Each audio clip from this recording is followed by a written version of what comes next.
Voilà, épisode 2. Donc voilà. Alors ça avant c'était 2,30 €.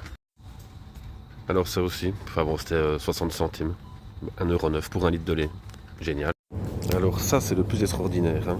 On voit bien. Hein. 2 € pour même pas 1 kilo.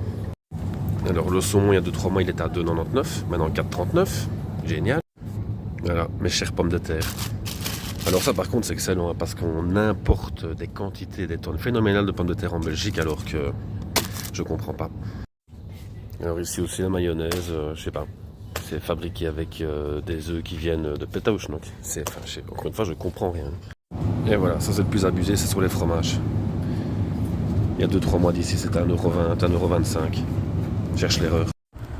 Et donc voilà, c'est dingue. Il y a 2-3 petites choses en vitesse. Donc il faut savoir que chez moi, c'est moi qui fais les courses et la cuisine. Donc ça fait une bonne dizaine d'années. Je connais les prix par cœur. Les prix d'il y a 6 mois, les prix d'il y a 1 an. J'ai une très bonne mémoire. Une autre petite chose, j'étais un peu plus jeune, j'ai travaillé 3 ans dans une grosse usine d'agroalimentaire. Donc je sais comment ça fonctionne. Et donc voilà, pour ceux qui me disent pourquoi faire ce genre de vidéo, pourquoi pas, déjà.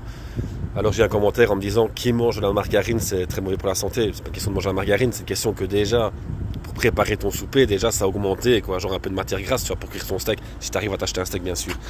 Donc voilà, ça me dépasse totalement.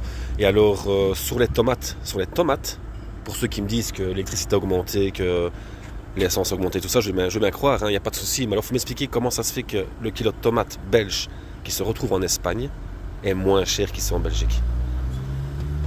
Union européenne, Espagne. Hein. Donc je sais pas, au bout d'un moment je pense qu'il est un peu temps de se réveiller. Dernière petite chose pour mes compatriotes. Il faut savoir que la centrale nucléaire de Tihange, donc les 2 réacteurs ou 3 réacteurs, il faut savoir qu'Engie a gagné 2 milliards d'euros. 2 milliards d'euros, c'est passé dans les médias, j'invente rien. 2 milliards d'euros. Voilà. Et après le gouvernement vous dit, ah ben voilà, faut éteindre les lumières. En hiver, il faudra mettre un pull. Pourquoi faire ce genre de vidéo?